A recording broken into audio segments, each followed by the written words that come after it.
Yo, we're back with another one. Hello, everybody.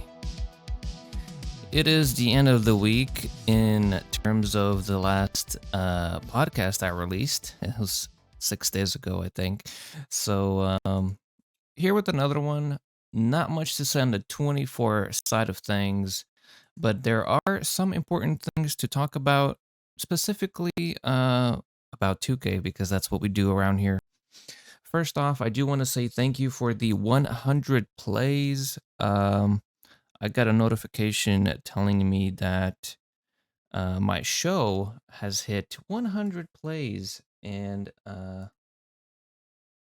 obviously it's thanks to you guys for downloading, streaming, playing, however it is that you watch or listen to the show. Humble beginnings, but technically it's not a beginning, it's a refresher, right? A lot of you who are here are from the Reddit talk days.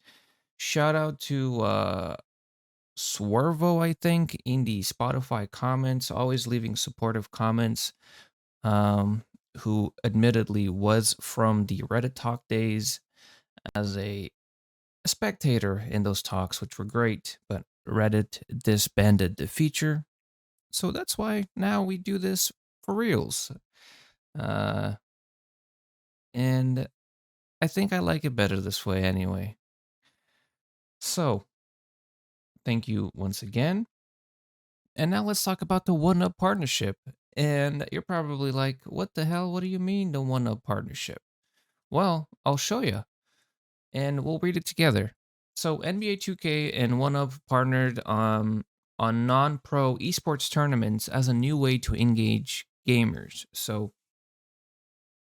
a lot of you know that 2K players love to do wagers and set tournaments with money on the line and whatnot. And well, this is another opportunity. It's a honestly, I feel like it's getting underplayed at how big this could be for 2K financially, of course, but also for players financially and just the fun aspect of things, involving money and making tournaments like this an easier thing to occur. Um, the tournaments can be created by real life NBA players or teams, brands, and others. Right after the new edition of the game launches, 2K24, September 8, OneUp and 2K will sponsor a series of tournaments featuring NBA stars. OneUp said it will leverage NBA 2K's in game promotions and social media to drive awareness and engagement. Look, esports, we know esports is massive, and this is just helping putting 2K in that esports category a bit more. Of course, there's a 2K league, but that's for professionals of the 2K league. Um, there's a lot of teams, a lot of clans, if you want to call clans. There's a lot of pro am teams that are going to be so happy about this that they're going to be able to compete and not exactly be in the league, but still have a competition and be able to get money for it. The NBA partners with NBA 2K on an esports circuit that features players sponsored by most of the league's 30 teams. So not every player from every league, but most of the league's 30 teams. One-Up's one-on-one tournament has a bigger potential, Thing said. It's a little more accessible. It's also been ingrained in our game for years. We think it's going to be a significant addressable audience because that's how people like to play. And that is correct. Look, one up they're kind of small when you go and look at their like social media and whatnot, but this partnership is huge in my opinion. And by the way, when I say Sing, I meant Ronnie. It's just the article Forbes kept calling him, Sing said and Sing this, and should just call him Ronnie. But out of respect, I understand. So you guys are probably wondering, oh, I wonder what NBA stars are going to be. Well, one such player is eight-time NBA All-Star Paul George, who sponsors esports teams for several fighting games and has a prominent social media presence.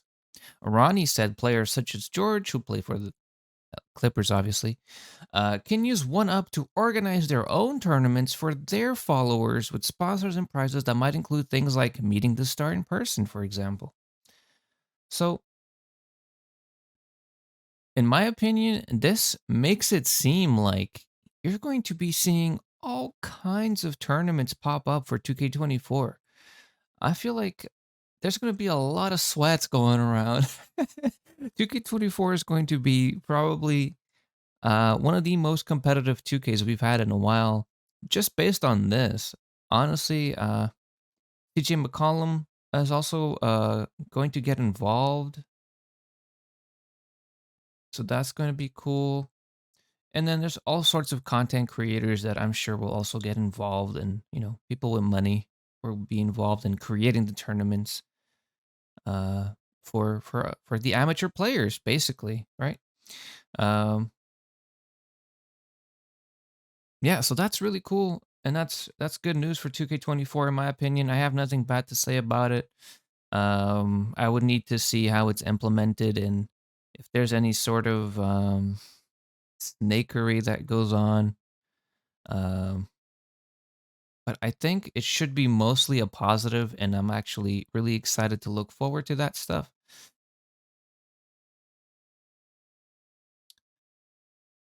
Trying to see if there's anything else I could tell you guys about this that might be interesting.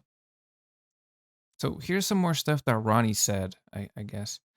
For us as an entertainment entity, the more touch points we can have with our audience is super, super important. There are a lot of ways to do that. There are. The game already has a virtual open world called The City, Ronnie said, where players can move around, try side quests, and play different combinations of team size ups to 5-on-5. Now, hopefully, those side quests and all of that gets a little toned down, and the basketball stuff gets, goes up. And this sounds like something that will do that because we're talking about basketball tournaments, right? There's not gonna be like a fashion show tournament with 2K, right? Like we're not gonna be on a runway again. Anyway, let's close that. Let's close that. Um, so another thing I want to bring up is a tweet from LD2K, aka Chris Manning. Content creators and streamers, I want to check out your 2K content as we prepare for next season of 2K TV. The other producers and myself are always watching community content, but I want creators to drop links to their channels, pages here so we don't miss you. So, what does this mean? LD is basically saying, drop down your stuff if you want to be maybe on 2K TV. Maybe you get featured, maybe they want to talk to you because you have some cool stuff on there and you're standing out. And this is just a small thing that I wanted to share with you guys because you might be interested. So, head on over to uh, LD2K's Twitter and, be respectful. Don't just post stuff for posting it for attention. But post it and maybe say a little bit if you can, like say what you're doing on there and why you stand out, why you should be featured, why you should be on 2K TV. Um, and basically just put yourself out there as a community member and um, look, a lot of people get featured on 2K TV, so don't think that it won't happen to you.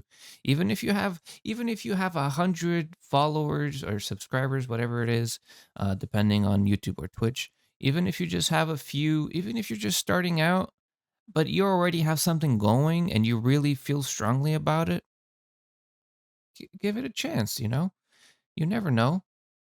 So I wanted to share that with you guys because obviously a lot of people are trying to make it. I'm trying to make it, not on 2K TV necessarily, but I'm trying to. If I could do all of this for a living with the content creations and the podcasts, oh man, that would be fantastic. So I know how it feels, and I'm just trying to share opportunities to get everybody going. So that is that. And there's another LD tweet that I do want to bring up as well. And it's a very important tweet. Because look, we're in August now, right? We are in August, and you guys know once August comes around, I've already said this before, boy, oh boy, is it gonna get hectic? Is it gonna get hectic for us moderators on Reddit, on Discord, the community in general, all the leaks, all the fake information coming out, all the misinfo. This is another tweet I wanted to bring up from LD. So it's a yearly reminder, basically, that he's been doing since 2020. Um, Feedback goes to NBA 2K. Support issues go to 2K support.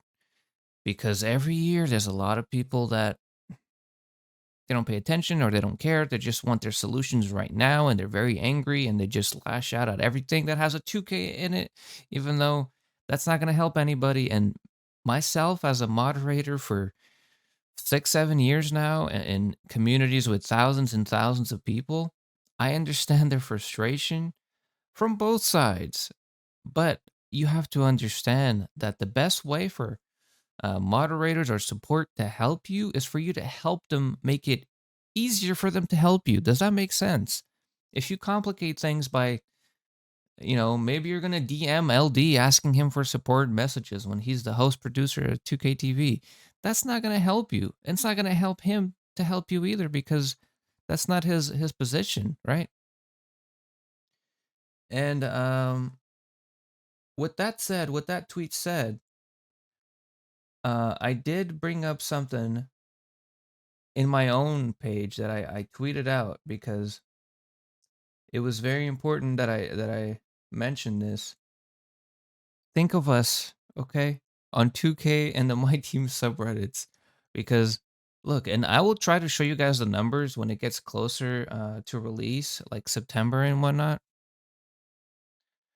You guys will not believe the millions of views and like hundreds of thousands of unique uh impressions that we get on those subreddits and how many posts get posted, between August and September and even going into October and then again around Christmas time, when the game goes on sale and new kids come, with their consoles and the game. It gets insane. And we do have a team, but the team, I might need to bring in some new people. So if you're interested, talk to me. We'll have to do some interviewing. But this is all to say, just we're all humans, and us on Reddit, us moderators, we're volunteers. Okay, we're doing this out of the goodness of our hearts because we want the community to thrive. So it's important that don't talk to us as if we made the game. And even if there were devs, that's probably not a good way to talk to them. Just some of the ways that I see you guys talk. Oh boy. And I guess to close out here, because this is like the calm before the storm. I got a feeling next week's podcast will probably be a bit more filled with information. There's a few things here and there that I could have talked about, but they're mostly rumors and it's misinformation being spread around, and I really despise that. I have certain content creators muted or blocked because of just the clickbaitiness, the lies. It's too much. I really despise it. I don't like it because I don't think it's helpful to the community, because if we fall into the clickbaitiness and the severe lies and their false information, if we fall into that, then we're spending time trying to decipher what's real and what's not rather than just sharing what we know is real and what isn't. And I don't want to bring you guys into that. Um, so I'm not even going to mention anything that I don't know for sure. I'm not going to mention to you guys. That's just a rule of thumb. Unless it's something that's fun or like interesting, then I'll bring it up. Most rumors I'm not going to bring it up. But to end this on a fun note, I've been seeing, this might not be fun for everybody. I have been seeing some people say that 2K14 is better looking than 2K24 based on, the few first looks we've gotten where here's one of Booker, and then you have one here of Wemby in the black Spurs jersey, and you have one here of Wemby in the white Spurs jersey. And, well, my first thought was, think of all the people that have been working on NBA 2K every year. They have to create new stuff. Think of all the people that have been working, the designers, the devs, and 10 years, maybe they've been with the team a long time, and they have to see that now there's a portion of Twitter in the last few days that has literally been going through 2K14 and posting comparison pictures where they say that the game is better. And specifically, I'm talking about a post from Delby's 2K. It is simply about realistic details in the elements on the court. In this image, we can detail the physics of the shirt, the edge of the ball is shiny, the quality of the textures in the uniform. NBA 2K14 is simply realistic in representing the game materials. So people took that and it's they've been rampant. It's been ramping up on Twitter with people saying, "Oh my God, you're correct. You are right. This is amazing. But what's happened with 2K?" And, well, so the jerseys being all baggy and stuff, that has to do more with the era of the game. If current era jerseys were still baggy, I am sure 2K would implement the baggy shirts, right? The edge of the ball is shiny. Well, look, I I don't know the name of every technological and graphical advancement 2K has made in 10 years, but I know that there are things that they've done throughout the years that maybe they had to tone back down on something else to make something that they feel is more important to the game. Does that make sense? So maybe the shininess on the ball created a conflict with something else because game development is like that. You fix one thing, you break 10 others, or you get my point. And I can't I can't take seriously people that completely believe that a game from 10 years ago is better looking than a game that's going to release, today in 2023, but it's 2024, 2K 2024. Look, there's a nostalgia element to it, I'm sure. Maybe we can say the bright lights uh the lighting of the game maybe is better. If we want to actually nitpick the little things, we can say that. But look, the game is not played in still images, right? And I have asked this many years ago. I do wish 2K had like a photo mode, um, kind of like Spider-Man and Horizon Zero Dawn and God of War. They all have like a photo mode, a screenshot mode. I do wish 2K had something like that. Doesn't have to be as intricate. It could be simple. Obviously, by simple, I guess most of us use the replay option, and then we take screenshots from that. Uh, Look,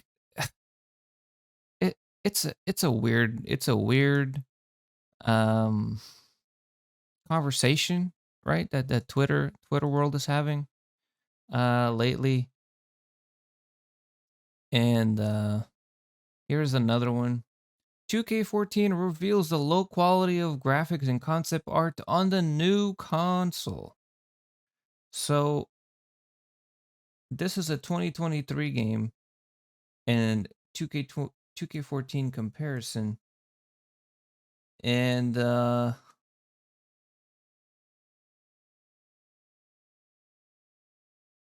well,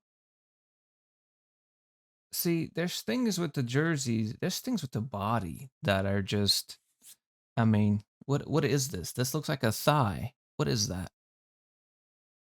Anyway, there are things that you can say, maybe you can say, like the face obviously has a lot more uh the complexion is more, if it looks a bit more intricate in 2K14 than it does in 2K23.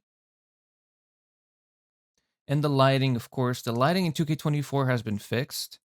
That was an issue that we've had actually for a couple of years. I remember us talking about the lighting on the jerseys being too light, but I mean, that's about it, man. It, he doesn't even have armpits in the top one.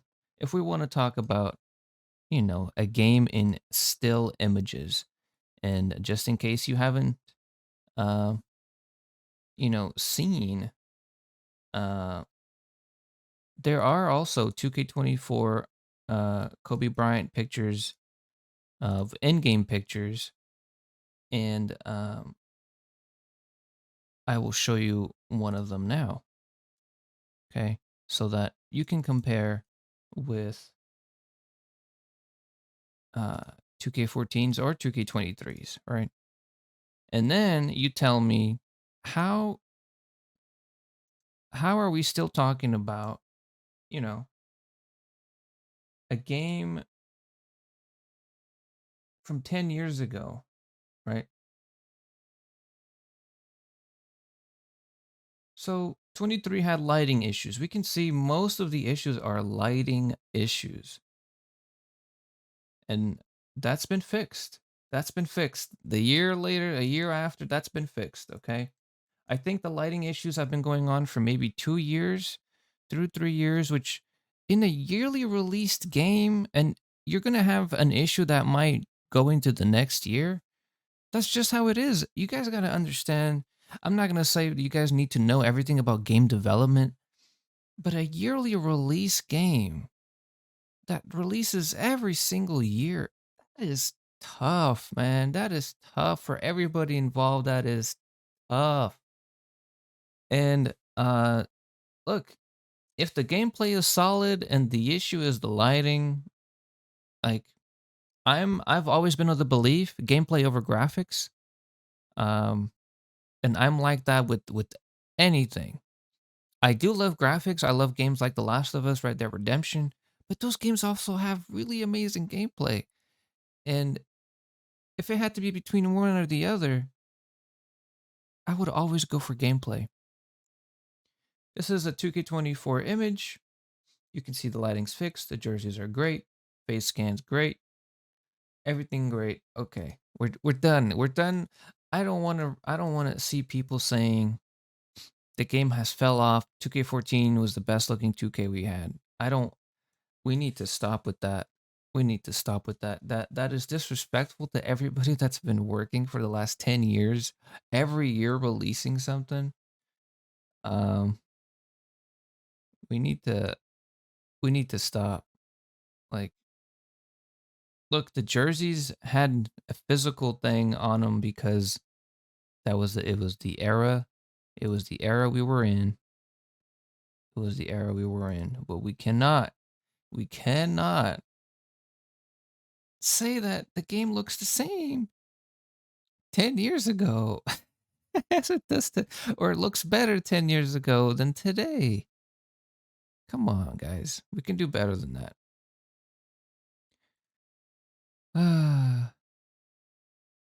Anyway, I think that's it for this one.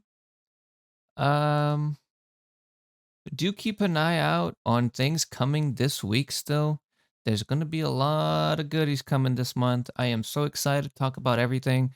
I will be creating my YouTube shorts, I will be creating my YouTube videos, and I will be doing the podcasts. Still looking for reliable guests.